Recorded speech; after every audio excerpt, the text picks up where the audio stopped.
Alright, here we are. This is the first time I've worked on a PC laptop. I've done Mac several times, but I can't remember ever doing a PC. But anyway, first thing you do is undo the two screws on that back cover. And you can undo all of these little screws. And they're all roughly the same size except for the ones right by the two by the hinges. I've already taken the battery out. So keep these in a safe place. A little bowl or a bag or something that you won't lose them all because they're pretty small. You take your hard drive out. You probably have some sort of cover or harness on yours, but this one was just in secured with some paper. And underneath the hard drive, the little screw. Take that out as well. Then you need to pop off this keyboard. There's little tabs all along. So start in one corner, flick it, and then you can lift it up. Just go to the next, and the whole thing will finally lift up. You're going to need a pretty small flathead screwdriver for this. And then you can take off the ribbon. Now the ribbon, let's see if I remember, it pulls to the right, and you can slip it out. And again, there's more screws.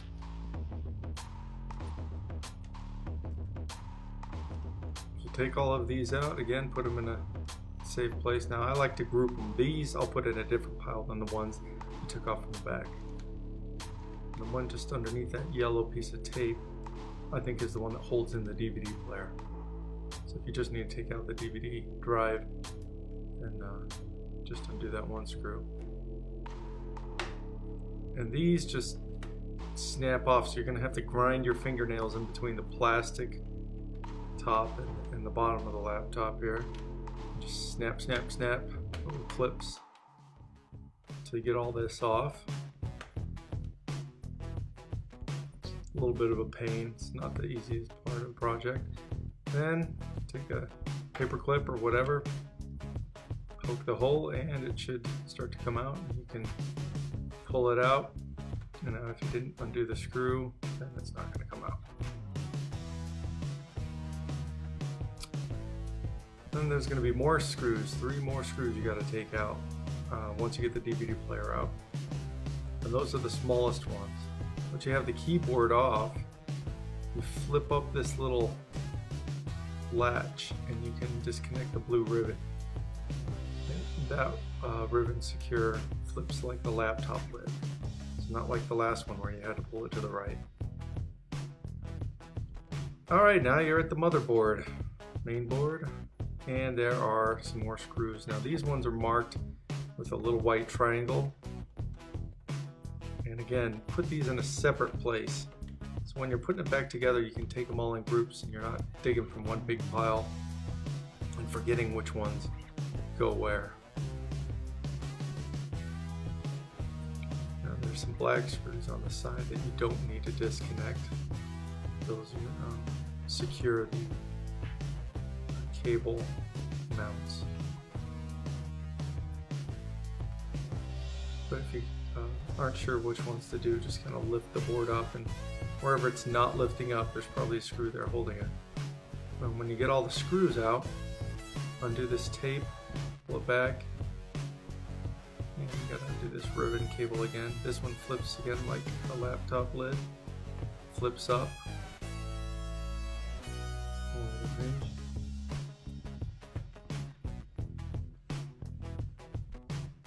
And then there's one more screw up here by the fan.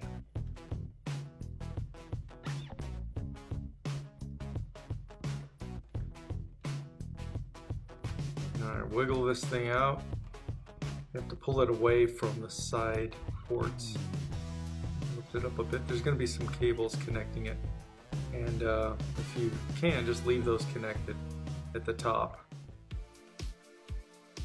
Unless you have to separate it. Alright, now the problem with this board right here, see this split? So when you plug it in, right there, it got yanked or something and split, totally disconnected. So there's absolutely no power going to it, it's right behind the plug. So there must have been a pretty big yank on the power cord to separate that from the back. So a little tack of solder. This is such a small spot that it's a little hard to do, especially with a rough looking soldering iron like the one I have.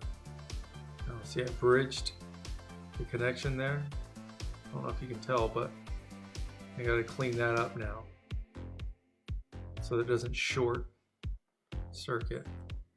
You can see right here, there's no solder touching this piece of metal on the edge, just going straight, so that won't short circuit now. And I will test, make sure it's a complete circuit here. So I'm testing the back and it's good. And while I'm at it, might as well clean up the fan since I'm in here. Okay, now it's reassembly. This is always tricky. I always end up with more screws at the end for some reason, but here you go. Flipping this little cable there and put in all the screws. Now remember they're, I think these ones are the silver colored screws, not the black ones.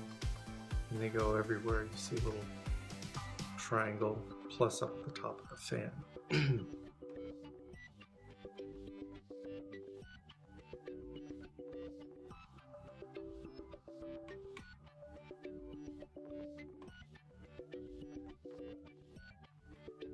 Now this is the one that you should do once the DVD drive's in. I made a mistake here. And then that's the one that secures the drive in.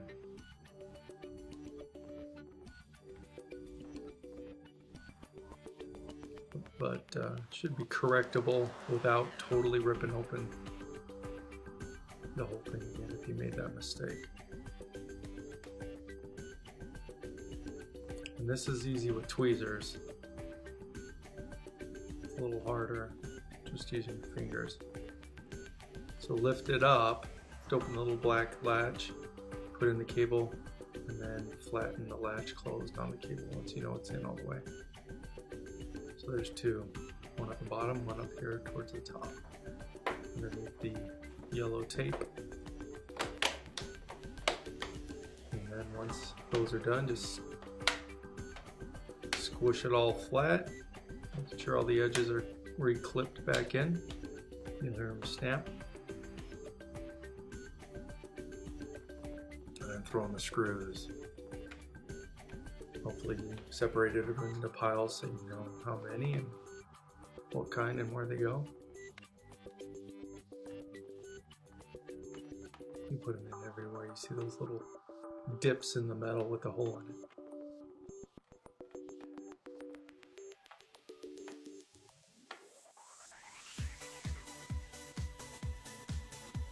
And flipping it over, you can put in the DVD screws, those tiny little black ones. There's 3 of them. And then clip in the white wire and the black wire. These things are kind of hard. If you get them lined up, you just push them right down. Don't get them lined up, they're not going to go down. So take your time with it.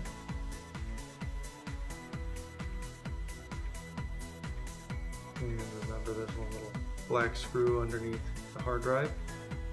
Put that in. Now we're attaching the ribbon for the keyboard. Now remember, this one's not a latch. This one slides to the right to open. And so I have it pulled out to the right and I'm sliding it in to the left. Once it's in, you pull it to the left. It locks the ribbon in place.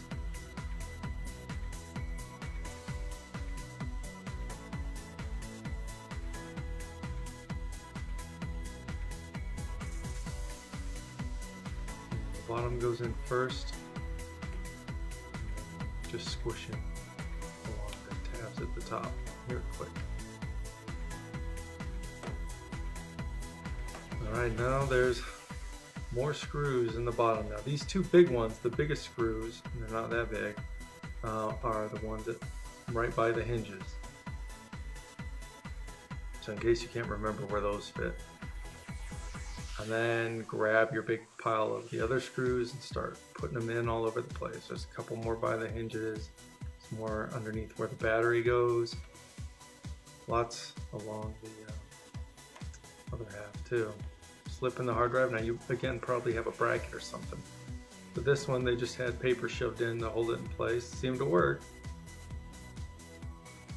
So put on all the screws and then put on this cover. I skipped all that, so you didn't have to watch that again. And then this has the two last screws here. And then you pop in the battery. And